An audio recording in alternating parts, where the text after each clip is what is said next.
우리 인사 나누겠습니다. 앞뒤 좌우에 계신 분들에게 하나님이 당신을 사랑하십니다. 인사하겠습니다.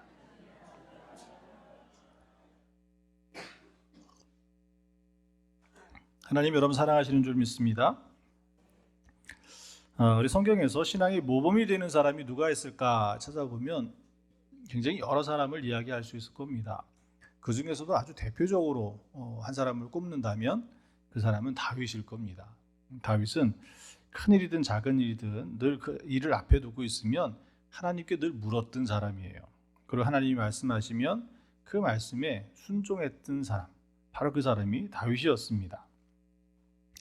그 중에 한 예를 좀 드려보면 사무엘상 23장에 있는 말씀에 보면 다윗이 사울 왕에게 쫓겨서 도망다니고 있을 때, 자기도 위험한 때에 어떤 일이 일어났었냐면 블레셋 사람들이 그일라 지방에 쳐들어간 거예요. 그래서 거기에 있는 곡식과 거기 있는 사람들을 빼앗아가고 이제 어려움을 당한 소식을 들은 거죠.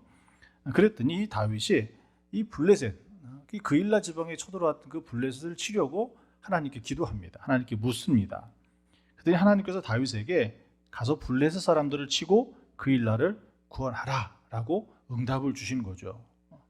자, 그랬는데 다윗은 이런 믿음, 또 자기 백성에 대한 이런 사랑, 그래서 하나님께 구하고 하나님께 주신 응답을 가지고 야 가자, 이제 하나님이 우리를 가라고 했다. 그런데 다윗을 따르는 부하들은 어때요? 이거 믿음도 좋지만 지금 우리 상황이 어떤 상황이에요? 사울 왕을 피해가지고 도망 다니고 있는데 그일라에 가가지고 그일라 사람들을 구한다고 블레셋에 싸우면 어떻게 될 수 있는 거예요? 사울 왕이 쫓아오면 블레셋과 싸우지 않고 사울 왕 자기들과 싸우면 영락없이 양쪽 다 치여가지고 죽을 수밖에 없잖아요. 여러 가지 이유들 때문에 블레셋과 전쟁하는 걸 반대합니다. 그랬더니 다윗이 다시 어떻게 합니까? 하나님께 물어요. 그게 사무엘상 23장 4절에 있는 말씀입니다. 다윗이 여호와께 다시 묻자온데 여호와께서 대답하여 이르시되 일어나 그일라로 내려가라. 내가 블레셋 사람들을 내 손에 넘기리라 말씀하셔요. 그랬더니 5절 말씀에 보니까 다윗과 그의 사람들이 그일라로 가서 블레셋 사람들과 싸워 그들을 크게 쳐서 죽이고 그들의 가축을 끌어오니라. 다윗이 이와 같이 그일라 주민을 구원했다라고 이야기하고 있어요. 자, 다윗은 어떻게 해요? 이렇게 하나님께 묻고 또 묻는 사람. 그리고 하나님이 말씀하시면 거기에 내가 이런 계산과 어떤 그런 것이 아니라 순종했던 사람이라는 거예요. 그래서 그 당시만이 아니라 사도행전, 이제 신약 시대죠. 한참 후대에 사도행전 13장 22절에 있는 말씀에 보면 하나님께서 다윗 왕을 세우시고 하신 말씀이 있어요. 그것을 사도행전에 기록하게 만드셨습니다. 내가 이새의 아들 다윗을 만나니 내 마음에 맞는 사람이라 내 뜻을 다 이루리라 라고 신약의 성경에 다시 그 다윗의 그 모습을 기록하고 있다는 거예요. 다윗의 그 삶을 한마디로 정리하면 하나님께 묻고 또 물었던 사람이라는 겁니다. 오늘 왜 이 말씀을 드리냐면 여호수아 9장에 있는 말씀이 이 일과 관련이 있어요.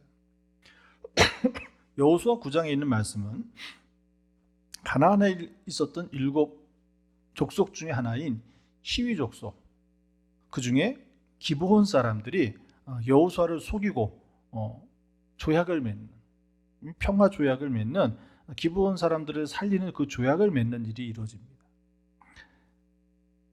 여호수아는 어떻게 해요? 기브온 사람들에게 속은 거예요. 14절에 있는 말씀에 보면 무리가 그들의 양식을 취하고 어떻게 할지를 여호와께 묻지 아니하고, 속은 것뿐만이 아니라 또 하나가 뭐예요? 하나님께 묻지 않고 그 조약을 체결한 겁니다. 자, 아이성에 올라갈 때도 어떻습니까? 아이성에 올라갈 때도 정탐꾼의 말들만 듣고 올라갔잖아요. 정탐꾼을 보내가지고 그 상황이 어떤지를 알아봤으면 여호수아가 해야 될 일은 뭐예요? 하나님, 보낸 정탐꾼들이 아이성을 둘러보고 와서 이렇게 보고합니다. 하나님, 우리가 어떻게 할까요? 하나님께 묻고 하나님이 주시는 말씀을 가지고 아이성에 올라갔다면 처음에 그렇게 패하지도 않고 그 아이성을 점령할 수 있었을 거예요. 근데 그때도 사람의 말만 듣고 정탐꾼의 말만 듣고 한 3,000명쯤 올라가면 좀 된다고. 근데 정작 아이성의 두 번째 전투에서 죽은 사람이 몇 명이라고 그랬어요? 남녀가 12,000명이라고 그랬어요. 남자 장정만 6,000명에 이르는, 올라간 사람보다도 배가 많은 사람들이, 군사들이 있었다는 이야기거든요. 사람의 말을 듣고 올라갔을 때 실패했다라는 겁니다. 오늘 여호수아 9장을 통해서 이 기브온 사람들을 통해서 오늘 하나님께서 우리에게 주시는 영적 교훈이 무엇일까? 한번 좀 오늘 말씀을 통해서 한번 여러분의 삶과 한번 좀 비교해 보십시오. 여러분 삶에 한번 적용해 보십시오.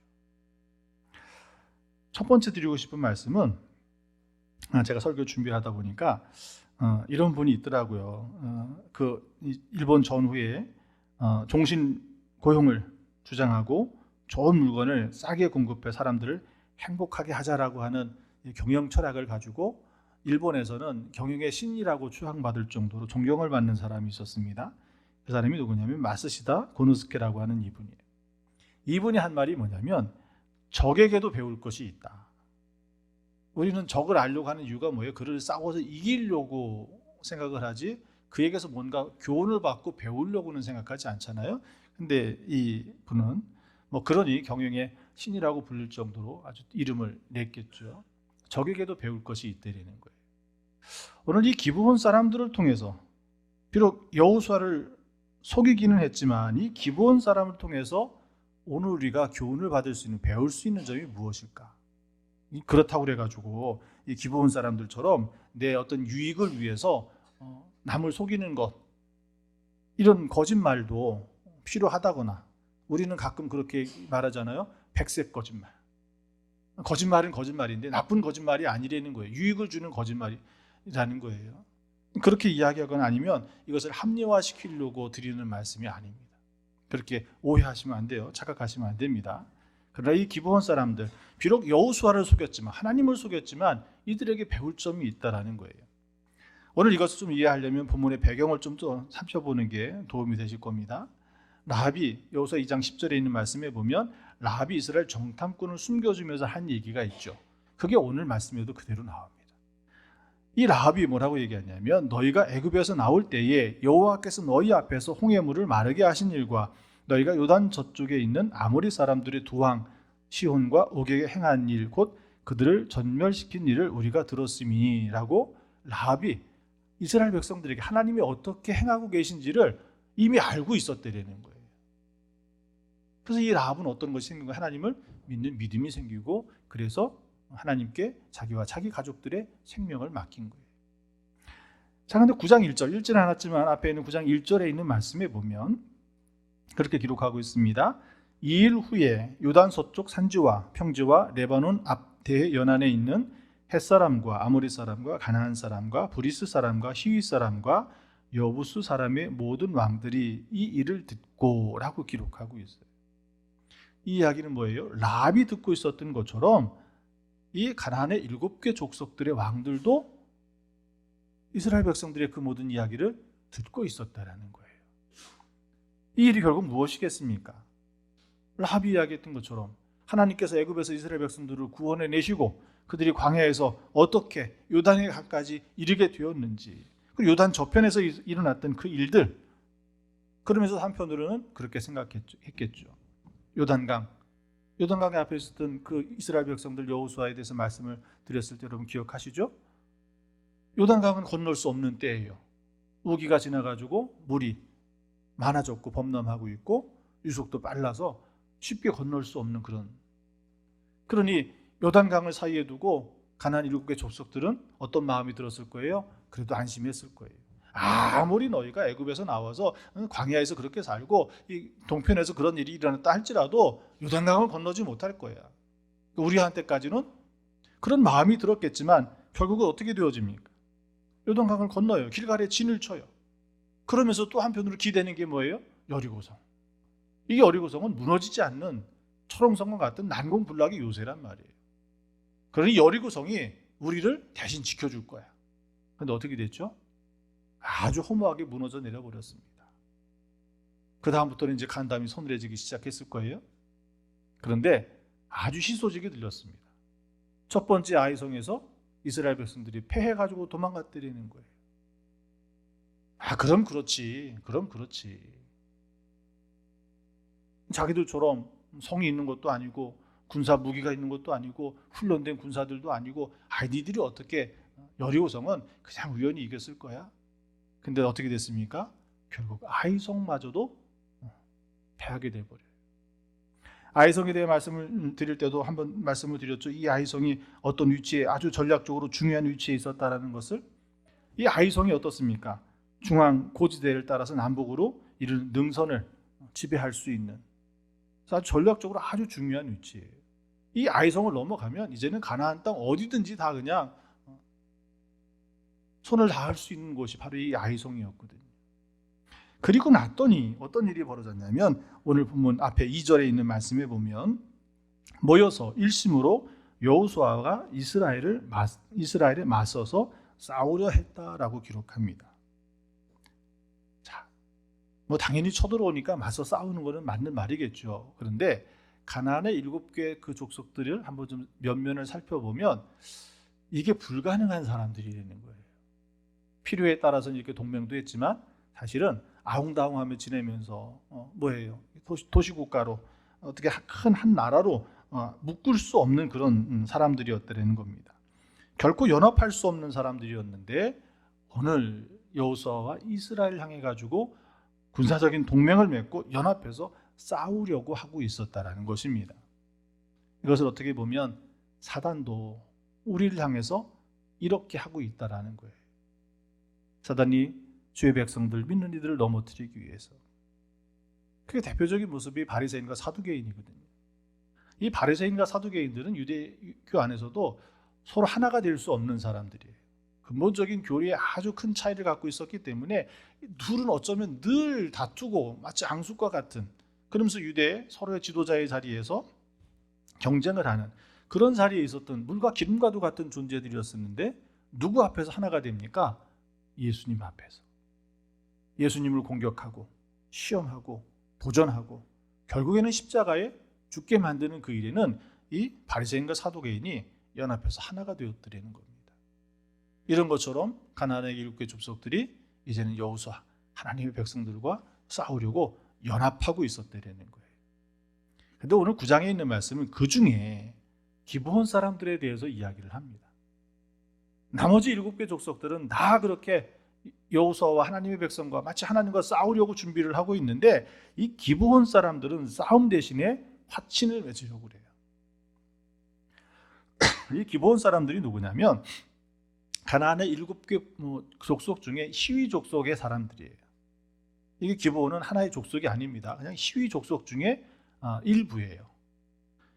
이 기브온 사람들은 그비라, 부에롯, 기럇 여하림 이런 히위 족속의 성들 중에 하나였다는 거예요. 히위 족속 전체가 다가 아니라 그 중에 기브온에 살고 있었던, 기브온 성에 살고 있었던 그 사람들만은 우리는 여호수아와 하나님의 백성들과 싸우지 않고 평화조약, 화친을 맺어서 그들과 함께 살겠다. 다음 주 이제 10장의 말씀을 보면 이제 좀 그들이 일어난 일도 볼 수 있겠지만, 그래서 어떻게 합니까? 기브온 사람들이 먼 지방에서 온 것처럼 하나님께서 가나안 땅에 살고 있는 7개 족속들을 어떻게 하라고 그랬습니까? 다 멸하라고 말씀하셨죠. 그 이유는 여러 번 말씀드렸어요. 여호수아 다루면서 그것은 하나님께서 그 땅을 청소하고 거기 하나님의 백성을 살게 하려고 하신 것이 아니라 뭐예요? 가나안 땅의 심판이었어요. 소돔과 고모라를 불과 유황으로 심판하셨던 것처럼 하나님께서는 가나안 땅을 심판하는 방법으로 누구를 택하신 거예요? 하나님의 백성을 택하셔서 그들을 심판하시는, 멸하는 자리에 섰던 거예요. 또 하나님의 백성이 하나님 앞에 범죄하고 우상을 섬길 때 하나님께서는 누구를 택해서 하나님의 백성들을 책망하시고 심판하셨습니까? 그게 아수르고 바벨론이었잖아요. 자, 그러니 이 가나안 땅에 있는 모든 사람들은 다 하나님께서 멸하라 말씀하셨으니까 다 멸해야 되는데 오늘 이 기브온 사람들은 어떻게 한 거예요? 평화 조약을 맺어가지고 멸하지 않게, 멸망당하지 않게. 그래서 어떻게 합니까? 마치 먼 지방에서 온 것처럼 꾸며가지고 여호수아를 찾아와서 아주 공손하게 우리는 당신의 종입니다. 동등한 자리가 아니라 도리 어떻게 하는 거예요? 당신의 종입니다. 그러면서 결국은 어떻게 됩니까? 그 조약을 통해 가지고 이 속임수에 빠져가지고 결국은 어떻게 돼요? 여호수아가 그들의 족장들이 이 기브온 사람들과 평화 조약을 맺어요. 근데 아주 놀랍고 재미난 사실은 뭐냐면 여호수아 9장을 쭉 읽다 보면 이렇게 속인 기브온 사람들을 하나님이 책망하셔야 되잖아요. 하나님을 속인 일이잖아요. 근데 그 책망이 드러나질 않아요. 책망이 드러나지 않고 나중에 보면 이스라엘 역사 속에 함께하고 있습니다. 오늘 이것에서 우리가 좀 살펴봐야 될 것이 첫 번째 말씀을 드린 것처럼 이런 거짓말, 속임, 내 유익을 위해서 하는 것 합리화시키거나 이런 유익을 찾기 위해서 드리는 말씀이 아니라고 말씀을 드렸죠. 이 기브온 사람들을 통해서 우리가 받아야 될 영적 교훈은 뭐냐면 미래를 준비하려는 거예요. 앞으로 다가올 일들을 준비하려는 거예요. 우리는 이 일을 하지 못하고 있습니다. 여름만 되면 일어나는 일이 있지 않습니까? 장마 가지고 태풍이 불고 그러면 어딘가 범람하고 어딘가 무너져 내리고 그러면 그때마다 뉴스에 나오는 것이 자연재해라고 말하는 고난을 당하는 현장을 자연재해라고 소개하는 것보다 뭐라고 이야기합니까? 인재입니다 라고 이야기를 하잖아요. 왜? 충분히 예보하고 대비할 수 있는 시간이 있었음에도 불구하고 대비하지 못했다는 거예요. 그러니 인재입니다 라고 이야기를 하는 거죠. 아마 5월 말 6월 초가 되면 또 빠짐없이 나오는 뉴스가 하나가 있죠. 작년에 수해를 당했던 지역에 가가지고 정비가 됐는지 다시 장마가 올 텐데 다시 태풍이 올라올 텐데 정비가 되어 있지 않으면 어떻게 거기에 또 다른 더 큰 위험을 당할 수 있잖아요. 왜 대비하지 않느냐고 이제 또 뉴스가 나올 거예요. 매년 보면 아주 그게 두 가지가 반복이 되더라고요. 오늘 이 기브온 사람들을 통해서 준비하라는 거예요. 오늘 우리가 무엇을 준비해야 되겠습니까? 대학교 가는 아이들을 위해서 등록금을 준비해야 되고 대학을 마치고 직장 생활하는 우리의 자녀들을 위해서 결혼을 준비하려면 집도 해줘야 되고 혼주도 해줘야 되고 우리 일상의 삶 가운데 우리 생애 주기 가운데 준비해야 될 일들 이제 작년이 되면 노후를 준비해야 되니까 노후 준비하는 그런 일들 그런 것만을 가리키는 것이 아니에요. 가장 큰 준비가 뭐 어떤 것이 있겠습니까? 우리 인생의 가장 큰 준비는 하나님 나라에 대한 준비예요. 하나님의 그 심판대 앞에 준비예요. 이 준비가 되어 있지 않으면 어떻습니까? 그 심판대 앞에 누구도 피할 수 없는 거예요. 아무리 100세 시대가 되고 120년, 130년 영원히 살 수 있는 시대가 온다 할지라도 사람들은 다 이야기합니다. 종말이 있다라는 것을. 오늘 우리 전쟁이 나고 이제는 러시아가 분리하면 핵도 쓸 것이다 막 그런 뉴스들이 나오고 있지 않습니까? 3차 세계대전 이야기까지 해요. 조심스레 꺼내고 있어요. 이미 사실은 그렇게 되고 있죠. 두 나라만 싸우는 것이 아니라 서방의 여러 나라들이 무기를 지원하고 있는 간접적으로 전쟁이 지금 어떻게 보면 세계의 전쟁이 되고 있는 상황이란 말이에요. 언젠가는 종말의 때를 이야기하는데 그 종말의 때에 무엇을 준비해야 되겠습니까? 핵전쟁도 안정한 방공호를 만들어가지고 거기에 숨어있고 거기에 비상식량을 집어넣는 게 우리의 준비겠습니까? 우리의 준비는 마지막 때에 그 하나님 나라의 그 영적 준비가 필요한 구원의 준비가 필요한 거예요. 누가복음 16장에 있는 말씀에 보면 불의한 청지기에 대해서 예수님이 말씀하십니다. 이 불의한 청지기가 누구냐면 주인의 재산을 몰래 탕진한 사람이에요. 근데 이게 걸렸어요. 주인이 어떻게 합니까? 이제 책명을 받고 쫓겨나야 되잖아요. 그때 쫓겨나기 전에 이 불의한 청지기가 어떻게 하냐면 주인에게 이 빚을 진 사람들을 불러가지고 이 증서를 바꿔줍니다. 너는 100만 원 빌렸는데 100만 원 빌렸다고 그러지 말고 80만 원 빌렸다고 그래. 이렇게 좀 깎아주는 거예요. 불의한 사람은 끝까지 불의하더라고요. 어떻게 한 거예요? 이것도 주인을 속이는 거잖아요. 그런데 이 속이는 것을 말하려고 하는 것이 아니라 바로 이 불의한 청지기의 지혜를 칭찬하고 있는 거예요. 누구조차도 불의한조차도 자기의 앞에 다가올 일을 대비하고 준비하고 있더라는 거예요. 그런데 오늘 우리 믿는 사람들은 어때요? 앞으로 우리 다가올 그 일들에 대해서 어떻게 준비하고 있느냐라는 거예요. 오늘 이 일에 준비하는, 대비하는 그런 믿음이 우리에게 있어야 될 줄 믿습니다. 이것은 나는 구원받았으니까 나는 땡이 아니라 내가 구원받았으니까 이제 우리의 가족이 구원받아야 되고 우리 이웃이 구원받아야 되고 교회를 서창동에 세우신 이유가 뭐가 있겠습니까? 이 지역을 구원하라고 하는 거예요. 이것이 우리가 미래를 대비하는 일이 바로 그 일인 줄 믿습니다. 기브온 사람들을 통해서 그런 속이는 나쁜 잘못된 것을 배우라는 것이 아니라 바로 그 중에서도 대비할 수 있는, 준비할 수 있는 그런 믿음의 삶을 살라고 우리에게 말씀해 주시는 겁니다. 두 번째로 본문 12절 13절에 있는 말씀을 봅니다. 우리의 이 떡은 우리가 당신들에게로 오려고 떠나던 날에 우리들의 집에서 아직도 뜨거운 것을 양식으로 가지고 왔으나 벗어서 이제 말랐고 곰팡이가 났으며 또 우리가 포도주를 담은 이 가죽 부대도 새 것이었으나 찢어지게 되었으며 우리의 이웃과 신도 여행이 우리의 이 옷과 신도 여행이 매우 길었으므로 낡아졌나이다 라고 이야기해요. 기브온 사람들의 이 말과 그들에게 눈에 보이는 증거는 다 어때요? 먼 곳에서 아주 여행 오느라고 신발도 다 헤어지고 옷도 낡아지고 가지고 온 것도 다 상하고 그러한 모습이 눈에 보이는 거예요. 이 기브온 사람들이 그렇게 눈에 보이는 일만 한 것이 아니라 그 뒤에 보면 또 있습니다. 기브온 사람들이 마치 이 먼 거리에서 먼 곳에서 살고 있기 때문에 최근의 소식을 못 들은 것처럼 그렇게 이야기를 합니다. 여리고성에 대한 아이성에 대한 이야기를 싹 빼고 라합이 이야기했던 그들이 처음 그 이야기를 하는 거예요. 애굽에서 하나님이 구원하신 것, 광야에서 이 요단 동편에서 일어났던 일들을 다 이야기하면서 무엇만은 지금 이야기하지 않는 거예요. 여리고성과 아이성에 있는 이야기는 이야기하지 않아요. 왜? 그거 알고 있는 사람은 뭐예요? 가까운 데에 사는 사람이라는 거잖아요. 먼 곳까지는 지금처럼 그냥 SNS가 발달해가지고 지구 반대편의 사람과 실시간으로 소통하는 그런 때는 아니었으니까 소식이 가려면 얼마나 오래 걸립니까?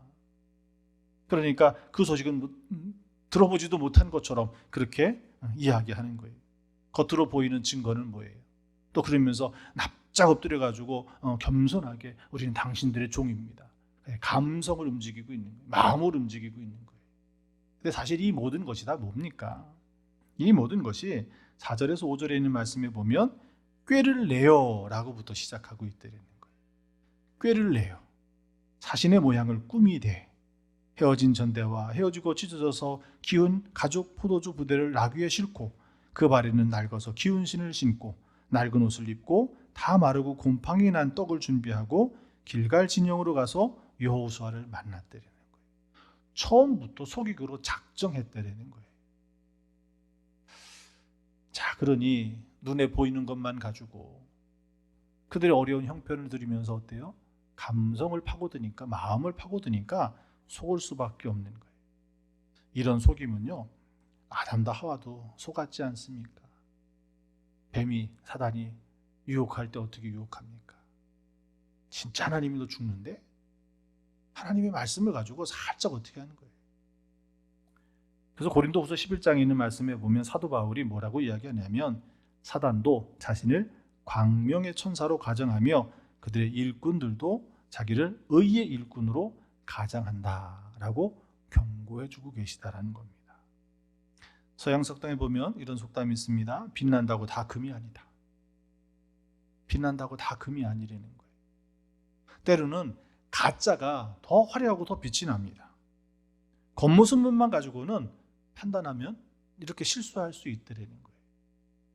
이거는 아직 그 지역을 여호수아는 이제 막 요단강 건너가지고 가나안 땅에 들어가지고 아직 그 물정들을 잘 모르잖아요. 그러니까 얼마든지 속을 수 있지 않습니까? 앞에도 의심해봤지만 아니라고 하니까 보여준 증거를 보니까 또 그들이 말하는 것이 불쌍하니까 속아줄 수밖에 없었잖아요. 근데 사실은 어때요?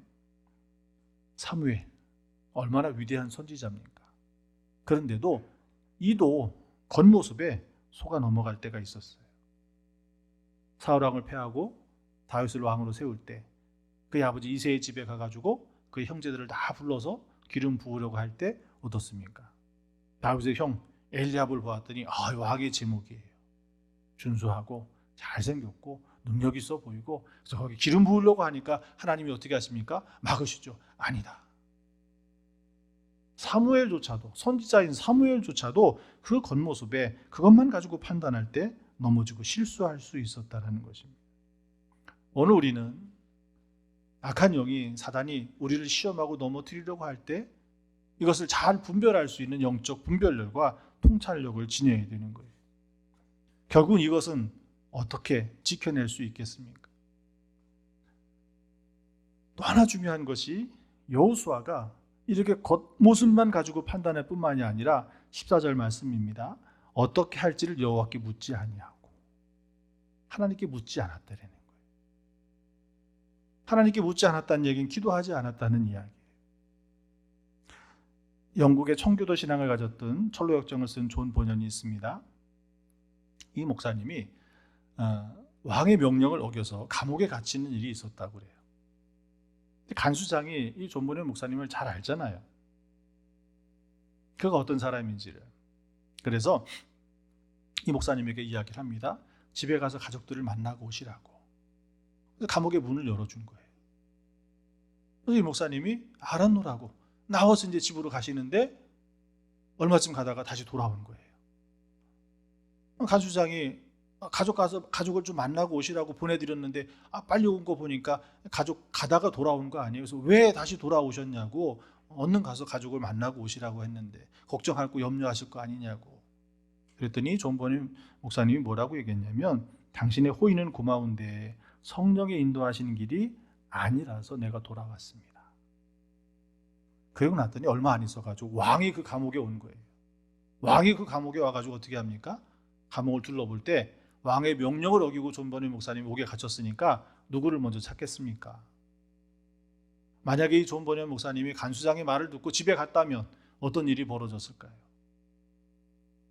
존 보년 목사님뿐만이 아니라 이 간수장마저도 생명의 위태로 왔을지 몰라요.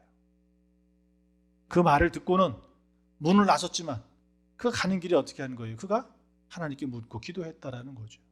그러니 성령이 인도하시는 그 길이 아니니까 다시 돌아왔던, 바로 그것이 그 두 사람의 생명을 살렸던 바로 그 일을 우리에게 말해주고 있습니다. 오늘 우리 인생은 수많은 선택의 자리에 섭니다. 그때마다 어떻습니까? 우리 하나님께 기도하고 하나님께 묻는 그 자리가 산에 올라가서, 예전에 그렇죠, 막 나무 뿌리 하나 뽑아야 된다고 그러죠.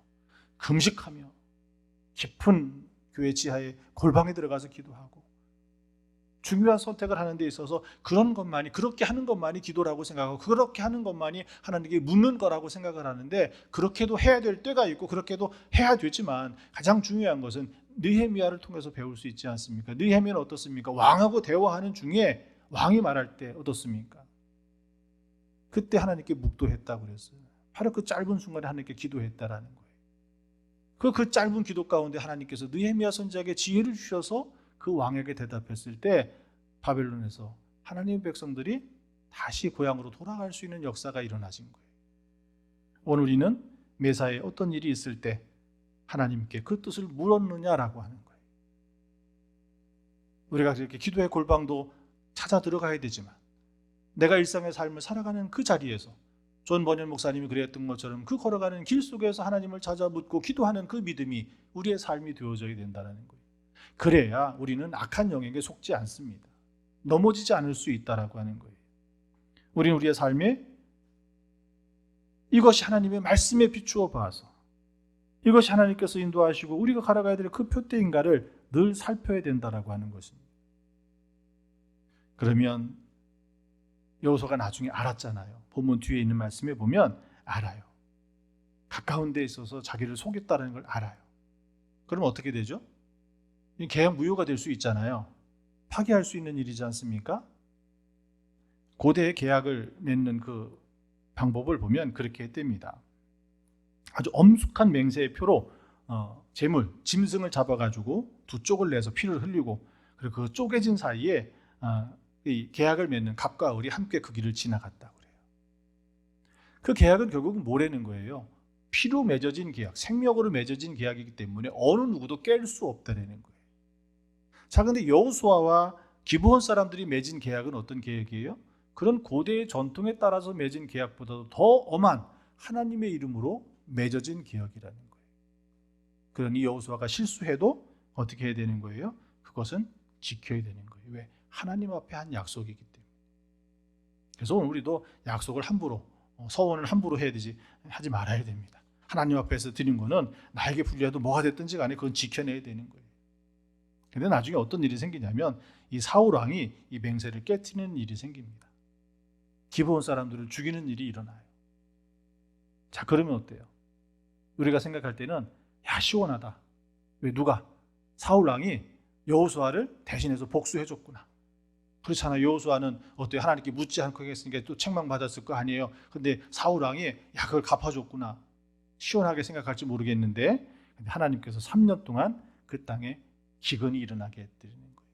물이 마르게 해드리는 거예요. 그래서 큰 고통을 당합니다. 그리고 나서 이것이 해결이 된 것이 기브온 사람들에 의해서 사울의 자손이 7명이 나무에 매달려 죽었을 때 이 문제가 해결됐다고 그래요. 하나님께서는 여호수아에게 무엇을? 그럼에도 그 약속은 지켜야 된다라고 하는 거예요. 성경에 보면 기브온 사람들은 끝까지 이스라엘의 편에 그 신의를 지킵니다. 성전에서 봉사하는 일과 이스라엘과 늘 함께 했고요. 바벨론으로 포로로 잡혀가는 그 속에서도 이 기브온 사람들은 함께 했고요. 느헤미야 에스라가 다시 이스라엘로 돌아왔을 때 바벨론에서 돌아온 이스라엘 백성들과 함께 그 성벽을 재건하는 일을 돕고요. 거기에 보면 느비딤이라고 하는 사람이 나오는데 바로 이 사람이 기브온 족속의 사람이라는 거예요. 끝까지 이들은 어떻게 해요? 이스라엘을 돕는 편에 서서. 그들이 처음에는 속이는 사람이었지만 그들이 나는 당신의 종입니다라고 했던 그 말을 끝까지 지켜냈다라고 하는 거예요. 오늘 이 여호수아 9장을 통해서 우리가 교훈받아야 될 하나님의 말씀은 무엇입니까? 악한 사람들조차도 그들의 앞을 대비하고 준비하는데 믿음을 가진 우리가 그렇게 우리가 다가올 앞에 그 일들을 준비하고 대비하는 그 일들을 바로 가장 중요한 것이 구원. 오늘 우리의 이웃의 구원받는 그 일까지도 우리가 대비하고 준비해야 될 일이 우리의 사명인 줄 믿습니다. 또 하나는 그것을 속지 않기 위해서는 어떻게 해야 됩니까? 우리가 속아서 이리 넘어지고 저리 넘어지고 세상에서 만신창이가 되어져 버린다면 세상 사람들이 우리를 바라볼 때 어떻겠습니까? 또 그러한 삶이 믿음을 가졌다고 하면서도 얼마나 힘겨운 삶이 되겠습니까? 그러니 우리의 삶이 하나님이 주시는 은혜로 넉넉히 살아갈 수 있는 것은 날마다 무엇하는 거예요? 하나님 앞에 묻고 또 묻고 주신 그 응답에 순종하여 살아가는 믿음의 자리를 우리가 살아가야 될 줄 믿습니다. 기브온 사람들을 통해서 여호수아를 통해서 주신 그 하나님의 그 은혜가 오직 하나님. 여호수아에 어떻게 보면 제가 1장부터 쭉 읽어보니까 핵심은 그거인 것 같아요. 전적으로 하나님을 의지하고 하나님 중심으로 살라는 거예요. 하나님께 묻지 않았을 때 실수했고 하나님과 함께하지 않을 때 넘어졌고 하나님이 함께 하시니까 그 실패한 것도 다시 회복시키는 역사가 그 속에 있더라는 거예요.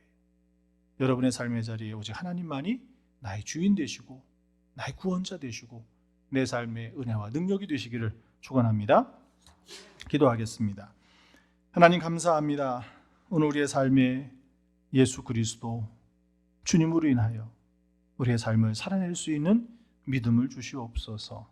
악한 영에 세상에 속지 않게 하시고 그것을 잘 분별하여 하나님의 나라 그 길을 향하여 우리의 걸음이 흐트러지지 않게 하시고 방향이 바뀌지 않게 하시고 멈추어 서지 않도록 은혜를 더하여 주시옵소서.